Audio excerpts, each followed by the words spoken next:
September மாதம் 1ஆம் தேதியாகிய இன்றைய தினம் இலங்கையின் யாழ்ப்பாண பகுதியில் பல சம்பவங்கள் அரங்கேறி இருக்கின்றன. குறிப்பாக இலங்கையின் ஜனாதிபதியான அனுரகுமார திசாநாயக்க அவர்கள் இன்றைய தினம் யாழ்ப்பாணத்துக்கு விஜயம் ஒன்றினை மேற்கொண்டிருக்கின்றார். இந்த விஜயத்தின் அடிப்படையில் தான் பல சம்பவங்கள் நடந்தேறி இருக்கின்றன. குறிப்பாக யாரும் எதிர்பார்க்காத பல விடயங்கள் நடந்திருக்கின்றது. அதிலே இன்னமும் குறிப்பாக சொல்ல போனால் பாத்தீங்கன்னா உலக மக்கள் எல்லாருமே எதிர்பார்த்திருந்த ஒரு விடயம் அல்லது இது தொடர்பாக எங்களுக்கு தீர்வு கிடைக்குமா அப்படி என்று சொல்லி எதிர்பார்த்திருக்கக்கூடிய ஒரு விடயம் தான் இந்த செம்மணி மனித புதைகுழிகள் விவகாரம் தொடர்பானது. ஆகவே அது பற்றியும் ஒரு உறுதி ஒன்றினை மக்களுக்கு வழங்கி இருக்கின்றார், உறுதிமொழி ஒன்றினை வழங்கி இருக்கின்றார். அது மட்டுமல்லாமல் அண்மையிலே விஜய் அவர்கள் தன்னுடைய 2வது மாநாட்டிலே ஒரு விடயம் ஒன்றினை குறிப்பிட்டிருப்பார் இந்த கச்சதீவு தொடர்பாக. அதற்குமே இன்றைய தினம் ஜனாதிபதி அவர்களே பதிலடி கொடுத்திருக்கின்றார். ஆகவே அதை என்ன பதிலடி என்ன விடயங்கள் என்ற எல்லாத்தையுமே இந்த காணொலியில் பார்க்க போகின்றோம். அதனையும் விட முக்கியமாக ஜனாதிபதியினுடைய இந்த வருகையின் நிமித்தமாக சில விடயங்கள் அனைவருடைய கவனத்தையும் ஈர்த்திருக்கு என்று கூட சொல்ல முடியும். அப்படியான சம்பவங்கள் நிறையவே பதிவாகி இருக்கின்றது. ஆகவே எல்லாவற்றையும் நாங்கள் விளக்கமாக விரிவாக இந்த காணொலியில் பார்க்கலாம். வணக்கம், நான் உங்கள் சங்கவி.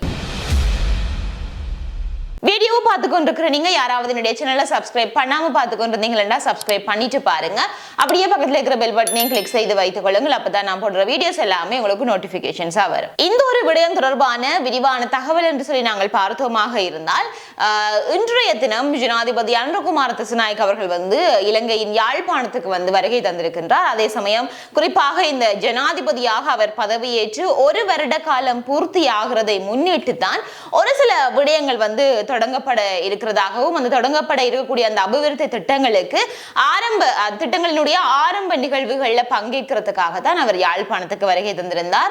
அந்த அடிப்படையில் அவருடைய இந்த யாழ்ப்பாண வருகை என்று சொல்லி அவருடைய நிகழ்ச்சி நிலை நாங்கள் பார்ப்போமாக இருந்தால் இன்றைய தினம் காலை 8:30 மணி அளவில் மயிலிட்டி மீன்பிடி துறைமுக அபிவிருத்தி பணிகளும் ஆரம்பிக்கப்பட்டிருக்கின்றன. இவர் அதற்கான ஆரம்ப நிகழ்விலை பங்கு பற்றி இருந்தார். அது மட்டுமல்லாமல் அதன் பின்னராக யாழ் மாவட்ட செயலகத்தினுடைய கடவுச்சீட்டு பணிமனையையும் ஆரம்பித்து வைத்திருந்திருக்கின்றார். அதாவது அதனை திறந்து வைத்திருக்கின்றார். அதே சமயம் அதன் பின்னராக யாழ்ப்பாண நூலகத்திலே நடைபெற்ற நிகழ்வு, அதன் பின்னராக மதியம் 1:30 மணி அளவில் பாத்தீங்கன்னா மண்டை தீவில் அமையவிருக்கக்கூடிய சர்வதேச கிரிக்கெட் மைதான நிர்மாண பணிகளையும் அவர் தொடங்கி வைத்திருக்கின்றார். ஆகவே இவ்வாறான இந்த யாழ்ப்பாண விஜயத்துல நாளைய தினமும் கூட பாத்தீங்கன்னு சொல்லி சொன்னால் முல்லைத்தீவுக்கு அவர் விஜயம் மேற்கொள்ள இருக்கின்றார். இந்த முல்லைத்தீவு பயணத்துல வட்டுவாகல் பாலத்தினுடைய புனரமைப்பு பணிகளை அவர் தொடக்கி வைக்க இருக்கிறதாகவும் அது மட்டுமின்றி தென்னை முக்கோண வலய பணிகளை ஆரம்பித்து வைக்க இருக்கிறதாகவும் சொல்லப்படுகின்றது. இதுதான் அவருடைய இந்த யாழ்ப்பாண வருகைக்கான ஒரு நிகழ்ச்சி நிரலாக இருக்கின்றது. இதற்குள் மத்தியில் தான் பாத்தீங்கன்னா பல விடயங்கள் அனைவருடைய கவனத்தினை ஈர்த்திருக்கின்றது. அதிலே குறிப்பாக நாங்கள் ஆரம்பத்தில் இருந்து வருவோமாக இருந்தால் இந்த மயிலிட்டி துறைமுகத்தினுடைய 3ஆம் கட்ட அபிவிருத்தி பணிகள் இன்றைய தினம் ஆரம்பிக்கப்பட்டிருக்கின்றது. குறிப்பாக இதற்காக 300 மில்லியன் பணம் ஒதுக்கீடு செய்யப்பட்டிருக்கின்றது. அதன் அடிப்படையில் அந்த நிகழ்வுக்கு தான் அவர் இன்றைய தினம் கலந்து கொண்டிருந்தார். ஆரம்பத்திலேயே இந்த ஒரு நிகழ்வில் பாத்தீங்கன்னா பல அரசியல் பிரமுகர்களும் கலந்து கொண்டிருக்கின்றார்கள். உண்மைக்கு சொன்ன போனால் ஒரு ஆடம்பர நிகழ்வாக அமையாமல் மிகவும் எளிமையாக சிறப்பாக அந்த நிகழ்வுகள் அமைந்திருக்கின்றன.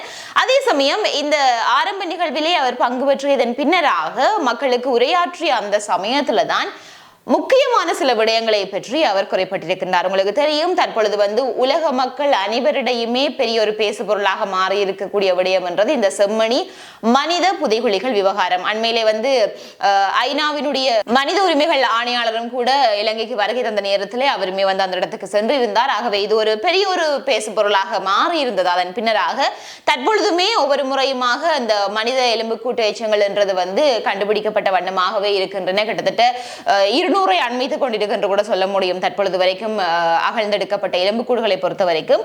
ஆகவே இது தொடர்பாக ஜனாதிபதி தன்னுடைய கருத்து என்று சொல்லி அவர் என்ன சொல்ல இருக்கின்றார் அப்படின்னு சொல்லி பலருமே எதிர்பார்த்திருந்தார்கள். இந்த நிலைமையில தான் இன்றைய தினம் அவர் ஆற்றிய அந்த உரையில செம்மணி தொடர்பாகவும் அவர் ஒரு விடயத்தினை குறிப்பிட்டிருக்கின்றார். அதாவது தற்பொழுது நடந்து கொண்டிருக்கக்கூடிய இந்த அகழ்வு பணிகள்ல எந்த ஒரு மாற்றமும் கிடையாது என்றதை உங்களுக்கு தெரியும்.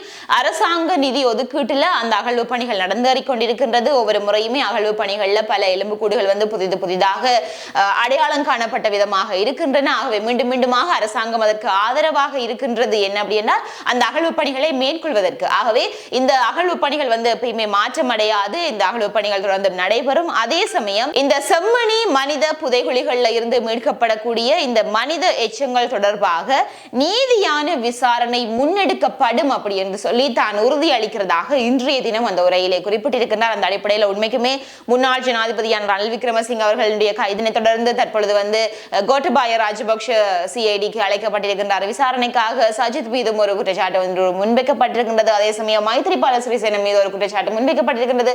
இவ்வாறான பல தகவல்கள் வெளிவந்து கொண்டிருக்கக்கூடிய இந்த நிலைமையில நிச்சயமாக இந்த செம்மணி தொடர்பாகவும் ஒரு நீதியான விசாரணை நடைபெறும் என்ற நம்பிக்கையை ஜனாதிபதி கொடுத்ததன் நிமித்தமாக நிச்சயமாக நாட்டு மக்கள் அதனை நம்பிக்கொண்டிருக்கக்கூடிய ஒரு சூழ்நிலை தற்பொழுது உருவாகி இருக்கின்றது என்றால் அதற்கான தீர்வு எங்களுக்கு கிடைக்கும் அப்படி என்று சொல்லி ஆகவே பொறுத்திருந்து பார்க்கலாம் அது பற்றிய நடவடிக்கைகள் எவ்வாறு மேற்கொள்வார்கள் அப்படின்னு சொல்லி. அதே சமயம் அவர் இரண்டாவதாக பேசியிருந்த ஒரு விடயம் அண்மையிலே பெரிய பேசுபொருளாக இருந்த ஒரு விடயம் என்று கூட சொல்ல முடியும். அதாவது தமிழக வெற்றி கழகத்தினுடைய தலைவரான விஜய் அவர்கள் வந்து தன்னுடைய இரண்டாவது மாநாட்டிலே மதுரையில் நடைபெற்ற இரண்டாவது மாநாட்டிலே ஒரு கோரிக்கை ஒன்றினை முன்வைத்திருப்பார். இந்தியாவினுடைய பிரதமரான நரேந்திர மோடிஜி அவர்களுக்கு வந்து ஒரு கோரிக்கை ஒன்றினை முன்வைத்திருப்பார். என்ன அப்படின்னா இலங்கையிடமிருந்து கச்சத்தீவை நீங்கள் எங்களுக்கு பெற்றுத்தாருங்கள், மீண்டுமாக பெற்றுத்தாருங்கள் என்கின்ற மாதிரியாக அவர் ஒரு கோரிக்கையை முன்வைத்திருப்பார். அதாவது தமிழக மீனவர்களினுடைய நலன் கருதி அந்த கோரிக்கையை அவர் அங்கே வைத்திருந்திருப்பார். ஆனால் அதற்கு அந்த ஒரு விடயம் வந்து பல விதமாக சமூக ஊடகங்களிலே பகிரப்பட்டிருந்தது, சில விமர்சனங்களுக்குள்ளாக இருந்தது, பல ஆதரவுகளையும் பெற்றிருந்தது.